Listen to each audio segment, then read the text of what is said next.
I smiled when everyone laughed. I even lifted my glass like nothing was wrong. But inside, something cracked quietly, and I knew that whatever just happened at that dinner table wasn't going to stay there. Some jokes don't end when the laughter stops. Some follow you home. My name is Daniel. I'm 40 years old, and this is the story of how one small joke changed the way I saw my marriage forever. The dinner was supposed to be ordinary, just a few close friends at our house on a Friday night. Home-cooked food, soft music, relaxed conversation. My wife Emily had spent all afternoon preparing. She was in a good mood, laughing easily, enjoying being the center of attention. We had been married for 11 years. From the outside, we looked solid. No major drama, no cheating rumors. Friends often told us we seemed comfortable together, and for a long time I thought comfortable meant secure. The conversation drifted the way it always does at gatherings like that. Work stories, complaints about traffic, jokes about marriage. Someone said married life was about patience. Someone else joked about forgetting anniversaries.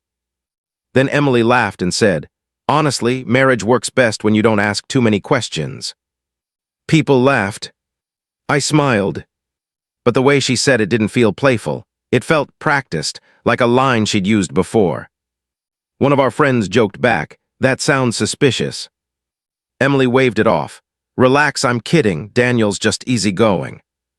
More laughter. I raised my glass, smiled wider, and said nothing.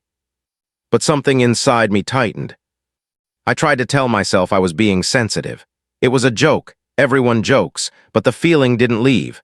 It sat with me through dessert, through goodbyes, through cleaning up the kitchen. That night when the house finally went quiet, I couldn't sleep. Emily fell asleep quickly, like nothing had happened. I lay awake, staring at the ceiling, replaying her words over and over. Marriage works best when you don't ask too many questions. Had she always felt that way? Had my trust been something she valued, or something she relied on too comfortably? The next morning, I didn't bring it up. I didn't want to sound insecure. I didn't want to start an argument over a joke. But once you notice something, you can't stop noticing it. Over the next few days, I became more aware. Not paranoid, just observant. I noticed how quickly she changed screens on her phone, how often she stepped outside to take calls, how casually she mentioned being busy without details. None of it was dramatic, but it was consistent. A week later, we went out to dinner with another couple. Different people, different setting, same energy. At one point, the conversation turned to trust. Someone said trust was the most important part of a marriage. Emily smiled and said, "Absolutely, especially when your partner doesn't overthink things." Everyone laughed again. I didn't. This time I didn't smile. On the drive home, the car was quiet. I finally said, "You make a lot of jokes about me not asking questions." She sighed, "You're still thinking about that." "I'm just curious what you mean by it," I said calmly. She laughed lightly. "You're reading way too much into it. It's just a joke." "Is it?" I asked, "because it doesn't feel like one to me." Her tone changed. "Why are you being like this?" "I'm not accusing you of anything," I said. "I just want to understand." She didn't answer right away. That silence was louder than any argument.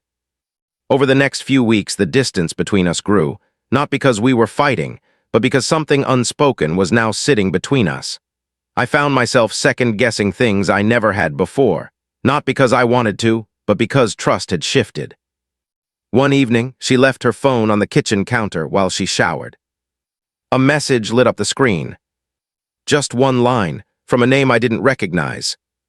Same time as usual. My heart dropped. When she came back, I didn't confront her immediately. I needed to be sure. I needed to stay calm. "Who's Alex?" I asked casually. Her face changed. Not confusion. Not surprise. Fear. "That's just someone from work," she said too quickly. "Someone you meet regularly?" I asked. She sat down slowly.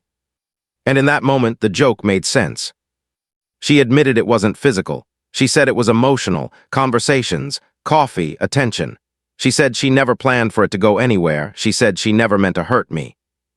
"But you joked about it," I said quietly, "in front of people." She started crying. "I didn't think you'd ever notice," she said. That sentence changed everything. because it told me the truth hadn't slipped out by accident.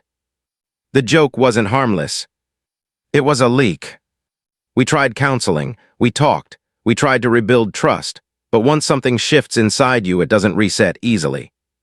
I didn't leave that night, but I didn't see her the same way again.